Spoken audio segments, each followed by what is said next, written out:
Hello, fourth graders. How is everyone doing today? Today's flipped lesson is on the environmental effects of the gold rush. We talked about the gold rush and how many settlers traveled to California in hopes to get rich because gold nuggets were found in Sacramento in 1848. The gold rush had many positive effects on California due to the westward expansion, which created cities and economies to grow, as well as transportation, due to the building of railroads. The negative effects of the gold rush were the decrease of gold, but mainly the destruction of the environment. California's landscape and beauty was damaged due to mining and deforestation. What does mining for gold mean? It means to extract gold from earth through the process of mining. There are different types of mining, which include placer, hydraulic, and hard rock mining. Deforestation means cutting down trees to use their timber for fueling mining machinery or for construction. For example, they would use timber for building railroads.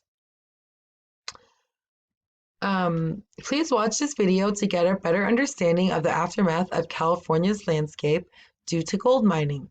As you are watching, I want you to think about these questions. Number one, what are the different types of ways that gold is mined? And number two, describe what you think describe what Sacramento looked like before the gold rush.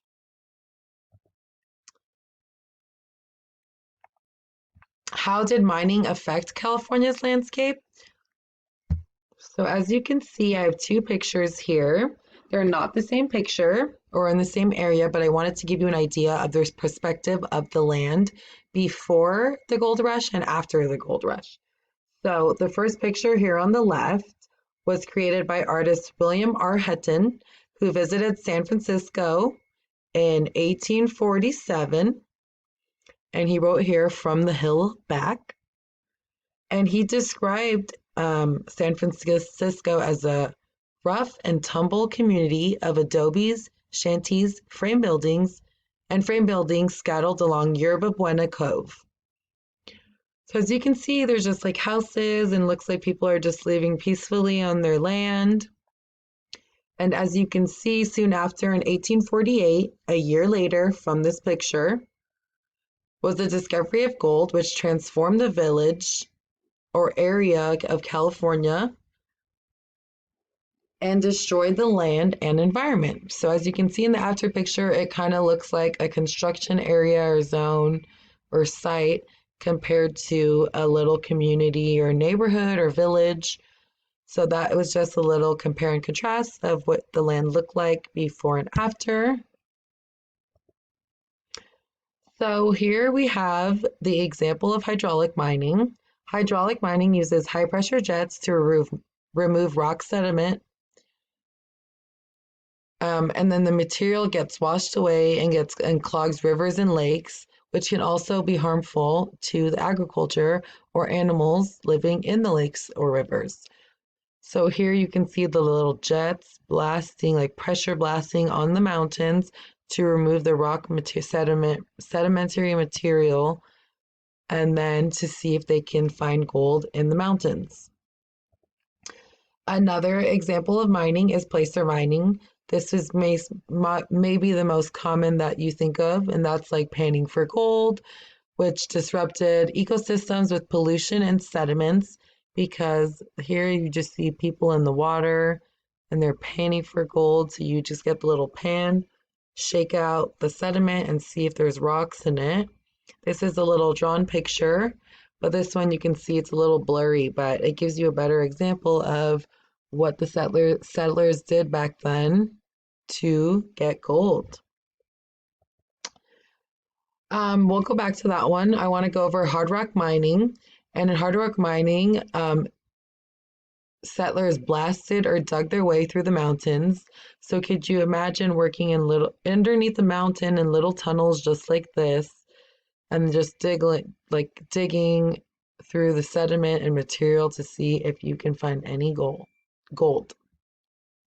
Then we'll go back to deforestation. I wanted to add this in here because I thought it was important, because this was harmful to our environment in the gold rush, because millions, I feel like, of trees were getting cut down because we needed timber to fuel machines for mining or for construction purposes. So as you can see, this picture just like depicts people having a great time and dancing and gathering on this tree stump using a ladder that probably they used to make or used a tree or timber to make the ladder on their big tree stump. This guy maybe is just looks like he's standing on top, like macho. Not really sure. This is just an idea. But they don't really understand how harmful that cutting down and deforesting the earth and beauty is harmful to our environment. As we know, we need trees for oxygen, so that's a main example. And then, let's see. There were high hopes of becoming wealthy in search for gold in California to make better lives in future, but that was sadly not the case for many after their treacherous journey here. So to sum it up, what we learned today is that mining and deforestation ruined California's landscape in the gold rush era. So some questions to think of for our discussion tomorrow would be, number one, what do you think life was like for gold miners back then? Number two, if you lived in that time era of the gold rush, would you leave your family behind and search to strike it rich? Why or why not? And lastly, do you think the environmental damages were worth the search for gold back then? So those are some questions I would like you to think about so we can discuss in class tomorrow. And also, if you guys want to take a few minutes to search or to click on this little website, it's you can explore it. It's like a virtual museum with great information and pictures from the gold rush. That concludes our flip lesson today. I hope you guys all have a great day, and I will see you tomorrow to discuss those questions in class. Thank you. Bye-bye.